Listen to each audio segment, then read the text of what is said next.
Llegamos al final de la exposición.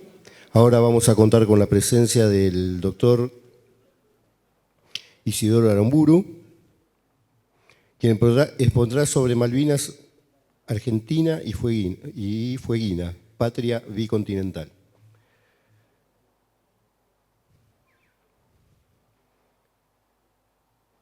Les cuento un poquito acerca de Isidoro. Bueno,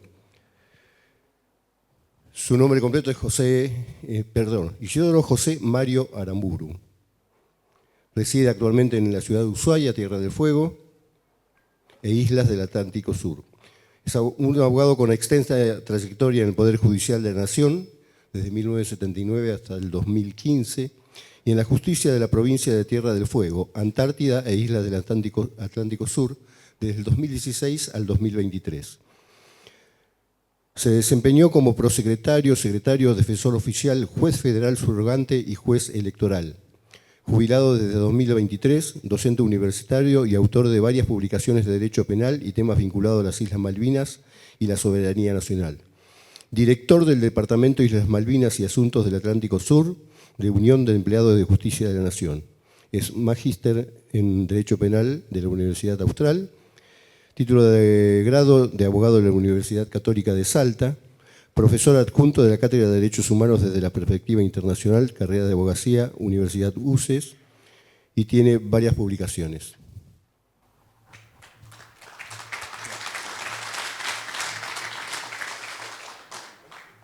Sí. Buenas tardes. En principio quiero agradecerle a la Federación de Veteranos de Guerra de la Argentina, en el señor, compañero, amigo, veterano de guerra, Ramón López, Juan Carlos, también muchas gracias por la invitación. Es para mí un honor y un orgullo estar presente en este encuentro internacional de veteranos de guerra, porque son ustedes, como bien se dijo aquí, los hombres convocados por cada una de sus patrias a defender su soberanía nacional, a cumplir con el deber para el cual todo ciudadano de bien debe estar listo. Así que desde ese punto de vista es un honor, un orgullo para mí estar aquí. Vivo en Ushuaia hace más de 40 años. Nosotros vivimos el conflicto de Malvinas, que lo llamamos la batalla del Atlántico Sur, porque creemos que es un error hablar de la guerra, porque la Argentina tiene un conflicto muy severo con el imperio colonialista británico desde hace más de 100 años, casi 2 siglos. Y ese conflicto no va a terminar hasta que las Islas Malvinas, las islas del Atlántico Sur, su mar adyacente, la proyección hacia el sector antártico argentino, no sea restituido plenamente a la soberanía nacional argentina. De modo tal que no es una guerra que concluyó. Y esto lo digo más allá de lo que ya ha establecido la ONU en su resolución 37/9 del año 82, después de la guerra. Claramente estableció en el concierto de las Naciones Unidas de que el resultado de esa batalla no cambiaba la naturaleza colonialista del conflicto, y una vez más instó a la Argentina y a Inglaterra a sentarse a discutir sobre la restitución de la soberanía. Y además instó a las dos partes a abstenerse de realizar actos unilaterales que vendrían a entorpecer justamente ese diálogo con buena fe, como establece el derecho público internacional. Esa resolución, como todas las otras, como ustedes saben, son desobedecidas por el Reino Unido de Gran Bretaña, que no respeta el derecho público internacional ni ninguna de las decisiones que adopta la ONU en el proceso de descolonización iniciado en 1960 con la resolución 1514. Y esa resolución tuvo por fundamento justamente los fundamentos de la Carta de las Naciones Unidas fundada en 1945, que establece claramente que el colonialismo en el mundo, anacrónico, no se compadece con los tiempos que vivimos después de la Segunda Guerra Mundial, y que lo más importante, enerva la paz mundial. Si la ONU está propiciando que los conflictos entre las naciones se resuelvan de manera pacífica, obviamente está instando a que termine el colonialismo en el mundo, porque no se puede hablar de paz sobre la injusticia. Por eso estoy de acuerdo con la hermandad de los pueblos del mundo. Estoy de acuerdo con la hermandad de los veteranos de guerra. Estamos de acuerdo que las guerras, la matanza fratricida entre los seres humanos es lo peor que le puede pasar a la humanidad. Pero la paz se construye sobre la justicia. Esa es la paz duradera. La paz sobre la injusticia genera más guerras, porque es injusta. Ya hablaba Cicerón en la antigua Roma antes de Cristo de la paz, de la guerra justa. Lo mismo la Iglesia Católica con San Agustín, con Santo Tomás. ¿No es cierto? La guerra justa, ¿cuál es? La de la legítima defensa. La de la nación que soporta una agresión gratuita, injustificada y en tiempos de paz y vigente un tratado internacional de amistad perpetua como tenían firmadas las Provincias Unidas del Río de la Plata y Gran Bretaña en 1825, durante la presidencia de Rivadavia. Es decir, firmado un tratado de paz perpetua, Inglaterra llegó al Atlántico Sur para lesionar la soberanía nacional de las Provincias Unidas del Río de la Plata, pisotear esa amistad y violentamente con una escuadra militar hizo arriar el pabellón nacional de las Provincias Unidas, izó la bandera británica y despachó a Vernet, su gobernador, y a toda la población criolla, salvo algunos gauchos patriotas que quedaron, hacia Buenos Aires para comenzar a implantar ciudadanos británicos al servicio de la corona británica. De manera tal que eso es lo primero que tenemos que tener en claro. Pero ¿cómo venían los derechos de las Provincias Unidas del Río de la Plata sobre el Atlántico Sur, las islas del Atlántico Sur, la Tierra del Fuego, el Cabo de Hornos y todas las adyacencias marítimas en su derredor hacia el Polo Sur? Venía porque los títulos soberanos de España sobre estas costas, hablemos de Sudamérica para no extendernos más en lo que queremos reflexionar con ustedes, venían ya de las bulas alejandrinas, el Papa Alejandro VI, Intercaetera I y II, 1493. El Tratado de Tordesillas entre Portugal y España, 1494, que establecía esas líneas imaginarias. Esto le correspondería a Portugal, esto le correspondería a España. Decisiones respetadas en el derecho público internacional de aquel entonces y no cuestionado por ninguna potencia europea. Es decir, España ejerció desde ese momento plena jurisdicción y plena soberanía sobre territorios, mares e islas que no reconocían el res nullius. Es decir, no había tierra sin propietarios. Todo era de España. Pues bien, vamos a hacerlo corta la parte histórica para ir a lo que más nos interesa, pero producido el movimiento revolucionario de los patriotas, ¿no? 1810, 1816, las Provincias Unidas, por el principio uti possidetis iure del derecho público internacional, heredaron todas las posesiones de España. En aquel tiempo para las Provincias Unidas inclusive era el viejo virreinato del Río de la Plata, de Perú, Bolivia, Paraguay, Uruguay, sur de Brasil, Argentina plena, hasta el Polo Sur, las Islas Malvinas incluidas. Entonces, ejercían plena soberanía, reconocida por todas las potencias del mundo. Es más, Inglaterra reconoció en los tratados de Utrecht, por ejemplo, 1712, o Nootka, 1790, la soberanía española, antes estamos hablando, ¿no?, sobre las islas del Atlántico Sur y el Atlántico Sur. Es decir, nunca hubo controversia. Por eso es injustificado el atropello de Gran Bretaña de 1833. Es interesante también ver cómo esos genios del engaño quisieron hacer creer al mundo al principio los primeros argumentos de que habían sido los primeros descubridores y ocupantes inclusive. Y todo quedó desmantelado por Argentina con las sucesivas presentaciones y explicaciones. Vamos a sintetizarlos en el famoso alegato Ruda del año 65, ya reconocido por la ONU que el problema de las Malvinas era un tema de colonialismo y que por lo tanto Argentina e Inglaterra deberían sentarse a discutir para la restitución de la soberanía argentina y concluir con ese anacrónico colonialismo en el Atlántico Sur. Pero, digamos, España realizó para hacerla corta y un poco para que se comprenda, España hizo la primera circunnavegación con la expedición famosa de Magallanes Elcano, 1519, y fueron esos marinos españoles o portugueses e italianos trabajando para la corona de España los que navegaron todo el Atlántico Sur, recorrieron las costas patagónicas, el estrecho de Magallanes, la Tierra del Fuego, las islas del Atlántico Sur, incluidas las Islas Malvinas, el Cabo de Hornos, y lo transcribieron en sus mapas, en sus cartas náuticas, y pusieron nombres españoles. Las Islas San Pedro son las que hoy llamamos Georgias.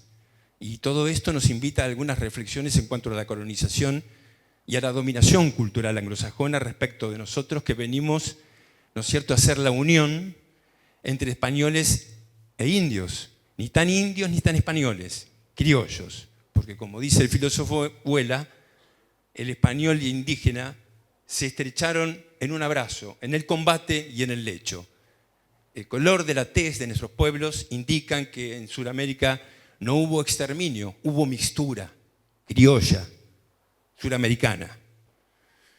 Entonces, inexplicablemente, los ingleses, que en el caso de Drake sí navegó por el sur del Cabo de Hornos, allí en los 40 bramadores, en la ruta imposible de Vito Numas, ¿cómo es posible que a ese lugar, a ese encuentro entre el Pacífico y el Atlántico, lo llamemos pasaje Drake?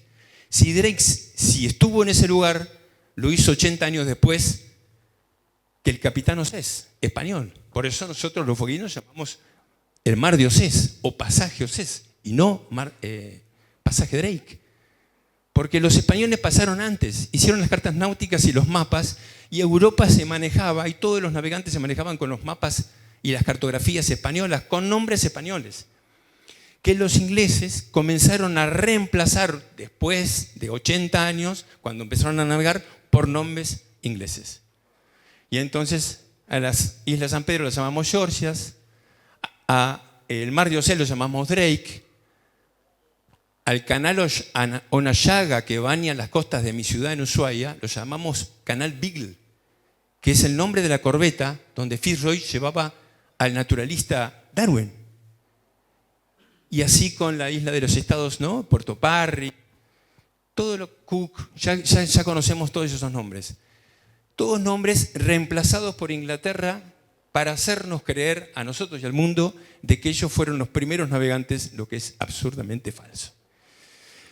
De manera tal que ese es el primer punto que quería comentarles, porque la colonización cultural es la primera trinchera que rompen los países colonialistas.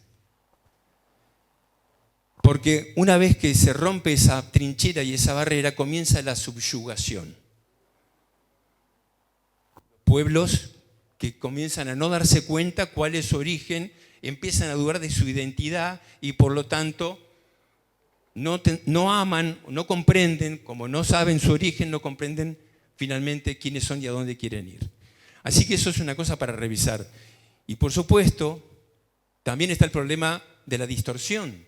Para todo el pueblo argentino, por supuesto, también, ¿no? La distorsión de los mapas. ¿No es cierto? Todos tenemos presente en la secundaria, por ahí, o en la primaria, en la década del 70, cuando nos mostraban el mapa argentino con la Antártida chiquitita en un recuadro al abajo, al fondo, a la derecha, sin la verdadera proporción de la extensión geográfica de esos territorios, ¿no? Mapa diminuto. Ahora, por suerte, y a partir de la iniciativa del doctor Julio Piumato, cuando le tocó ser diputado nacional, es obligatorio por ley, aunque no se cumple, hay que tratar de que sea eficaz, el mapa bicontinental argentino, que muestra claramente la extensión de la República Argentina, desde la Quiaca hasta el Polo, desde los Andes hasta el talud de la plataforma continental argentina. En la milla 350, eso ya saben, reconocido ahora por la Convemar, por el trabajo formidable que hizo la Copla Argentina, presentado ante las Naciones Unidas, para que se reconozca, y hoy ya está reconocido, que la Argentina tiene plena soberanía sobre el suelo y subsuelo, sobre la plataforma continental argentina, que se extiende hasta la milla 350, allí donde comienza el talud continental y baja a profundidades importantes. Y eso es importante también, porque entonces empezamos a comprender que no era tan cierto aquello de que el centro geográfico de la patria argentina era Córdoba, o el núcleo de la Pampa húmeda, sino que el centro geográfico de la República Argentina es la isla grande de la Tierra del Fuego, eslabón de una Argentina bicontinental, suramericana y antártica. Y esto es importante que lo empecemos a conceptualizar, porque si no conocemos nuestros derechos, si no conocemos la verdadera extensión de nuestra patria, mal la vamos a defender. Y hoy está en juego ese debate. Los ingleses, ¿no?, que no respetan el derecho público internacional ni ninguna resolución de la ONU, han continuado con los actos unilaterales consumados, ¿no es cierto? Ellos aspiran ahora como último recurso a que se reconozca la autodeterminación a la población de los kelpers, y eso ya saben que la ONU ni nosotros lo considera viable, porque los kelpers, los isleños, conforman una población y no un pueblo. No lo digo yo, lo dice la ONU. Y los pueblos que tienen derecho a la autodeterminación en el marco del derecho público internacional son los pueblos autóctonos. Y los isleños son ciudadanos británicos. Entonces no pueden tener derecho a la autodeterminación, porque si no estaríamos otorgándole protección y derechos a los mismos usurpadores. Y esto es una contradicción con el proceso de descolonización y por el derecho público internacional, marco ONU.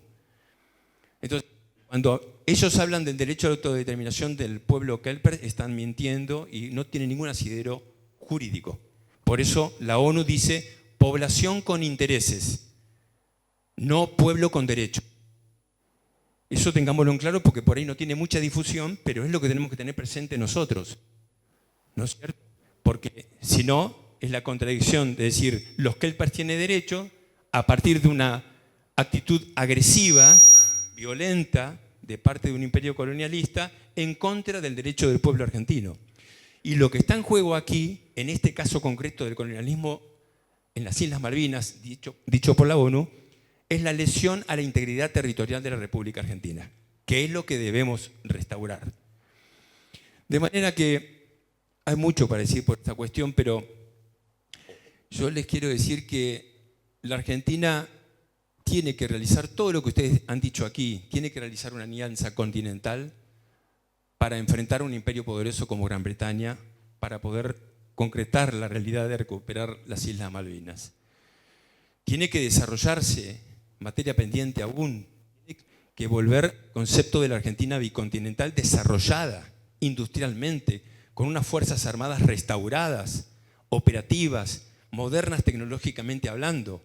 Recuperar los planes, por ejemplo, de la misilística que estuvieron a la altura de las circunstancias para poder enfrentar decididamente un imperio tan poderoso como Gran Bretaña, pero lamentablemente fueron disuadidos, fueron desarticulados. La Argentina necesita desarrollarse.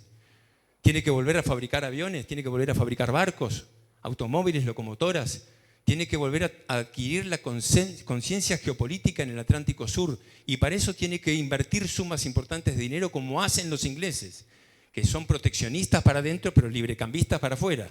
Y ellos invierten ingentes sumas de libras esterlinas para desarrollar y fortalecer aún más las islas del Atlántico Sur. Ahora están construyendo, ¿no es cierto?, un puerto logístico antártico en las Islas Malvinas.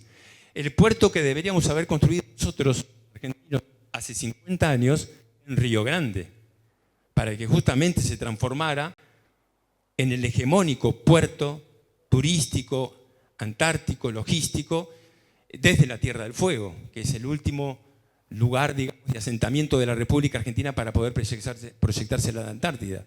Pero nosotros tenemos a la Patagonia despoblada.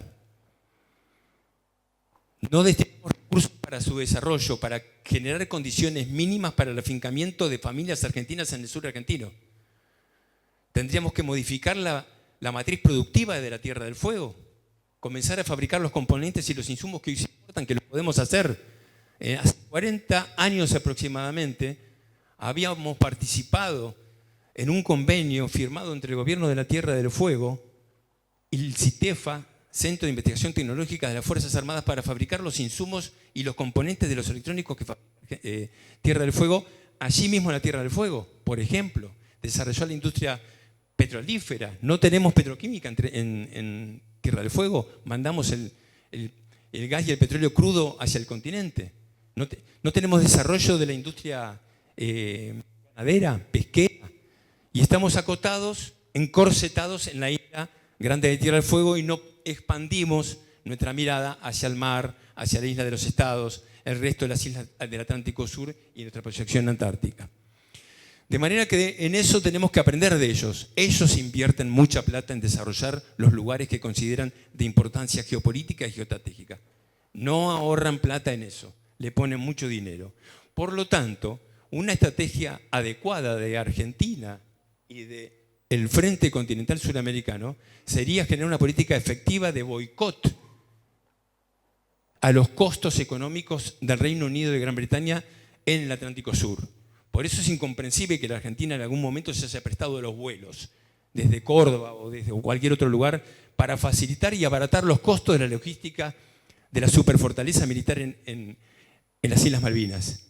Nosotros tenemos que tener una política de boicot, de bloqueo, desarrollarnos, industrializarnos, por supuesto, tener capacidad de disuasión, porque ya sabemos, hablar mucho de Malvinas, ¿no es cierto?, palabras bonitas, pero si no tenemos poder de disuasión, no vamos a lograr que se ponga a hablar con nosotros, porque ellos hablan con los que temen y son respetuosos de los que temen, pero no de los que no temen, como pasa hoy con la República Argentina.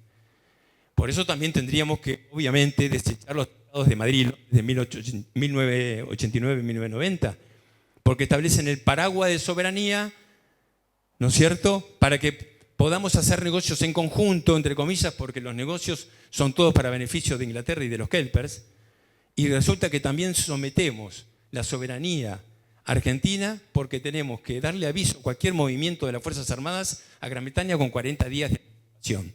Es increíble que aún hoy esos tratados internacionales que lesionan la soberanía nacional y tornan inocua cualquier pelea que podamos dar en el marco de la Cancillería en la ONU, si no derogamos esos tratados. O la ley de protección de las inversiones británicas en Argentina.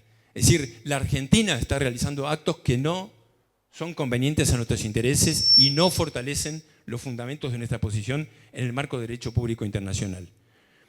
La provincialización de Tierra del Fuego fue un acto correctísimo, que valoramos y muchísimo nos tocó participar de ese proceso en la década del 80, porque en ese momento había dos proyectos. El proyecto de Inglaterra, que era el de la provincia chica, era provincializar solamente la isla Grande de Tierra del Fuego y mantener como territorio nacional, porque les convenía y les conviene, a las islas del Atlántico Sur. Y el otro proyecto era el que defendíamos desde el pueblo fueguino, la provincia grande, Tierra del Fuego, Antártida e isla del Atlántico Sur. Y ese proyecto, tras batallar enormemente en una política titánica que se dio el pueblo de Tierra del Fuego en toda la Argentina, se logró el 26 de abril de 1990 la provincialización de la Tierra del Fuego, Antártida e islas del Atlántico Sur a través de la sanción de la ley 23.175. Y ello para Inglaterra hoy es un obstáculo, porque le hubiera resultado ser mucho más sencillo su avance en sus pretensiones si las Islas Malvinas se hubieran quedado como territorio nacional, que es un instituto anglosajón extraño al derecho de Indias, que se incorporó en la Constitución del 53 en la primera Constitución argentina, que significa que ese instituto del derecho anglosajón, territorio a conquistar, por conquista o por adquisición. Pero ahora que son parte de la provincia, tiene una ventaja para nosotros, porque ustedes saben que la Unión Federativa Argentina es indestructible y las provincias son indestructibles. Por lo tanto, la provincia de Tierra del Fuego también es indestructible y mal podría cercenarse, aunque lo diga alguna ley, una porción de su territorio sin la anuencia de la mayoría grabada de nuestra legislatura, cediendo esa parte del territorio provincial. Y además, en nuestra Constitución, artículo 2, en la provincial, tenemos el agravante de que se necesita el aval del pueblo con una consulta popular para ceder parte de nuestro territorio. Esto no lo digo yo, la Unión Federativa es indestructible y las provincias son indestructibles porque lo establece la Constitución Nacional, artículos 1, 3, 5, 13. Para que una provincia pierda un territorio tiene que previamente cederlo. Por eso reafirmamos esto también como un fundamento de fortalecimiento y como una política correcta de la República Argentina. De manera tal que lo último que tendríamos que hacer es firmar acuerdos de cooperación económica con los británicos porque esos acuerdos a nosotros no nos benefician, todo de lo contrario, benefician a los kelpers, que tienen un ingreso per cápita de primer mundo muy superior a la de cualquier argentino, y eso verdaderamente es una situación que enerva a cualquier argentino de ley por la injusticia que ello provoca. Son muchas las cosas que quisiera comentarles, que quisiera plantearles. Son muchas las cosas por hacer en la República Argentina que no pueden estar escindidas de la hermandad y de la solidaridad entre todos los pueblos de Sudamérica, porque creo que lo que nos tiene que hermanar justamente es eso, es la unión de los pueblos, es la unión de las naciones, que luchen por su liberación para que termine la explotación de los pueblos pacíficos y humildes del mundo a partir de las actitudes belicosas de algunos imperios que no comprenden que la época del colonialismo en el mundo ha terminado, y por eso creo que también estamos aquí para hablar con ustedes, para comprometernos en esa lucha, para la formación, para el estudio, para conocer cuál es nuestra historia, nuestros derechos y las posibles vías alternativas de recuperación concretamente de nuestras Islas Malvinas. Así que muchísimas gracias, los felicito y reitero que es un honor para mí estar acá.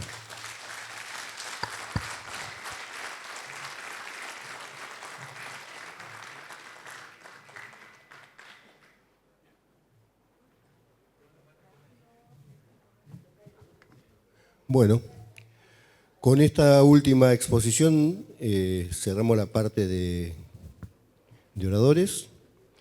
Ahora vamos a cerrar esta jornada con el señor presidente.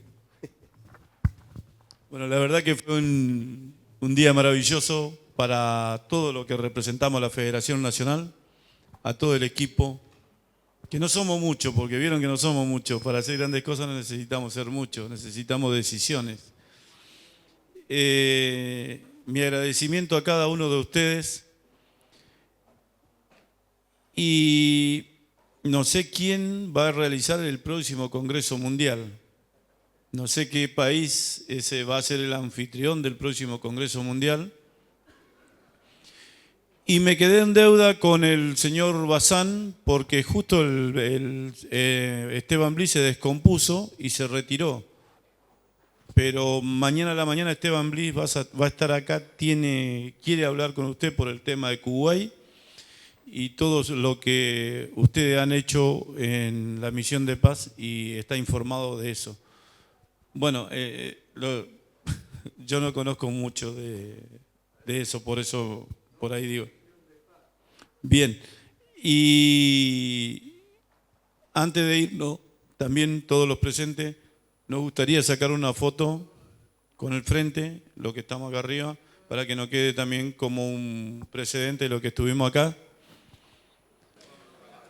Tengo que agradecer a los hijos de veteranos que vinieron a colaborar con nosotros y que trabajan permanentemente en cada uno de los eventos que realizamos, a Malvinas, a Rocío, a Matías Fernández, que hizo lo imposible para llegar hasta acá también, y a mi hijo Mateo, que se bancó todo el día, se bancó todo el tiempo acá, acompañándome. Así que es un honor para mí que mi hijo me haya acompañado hoy.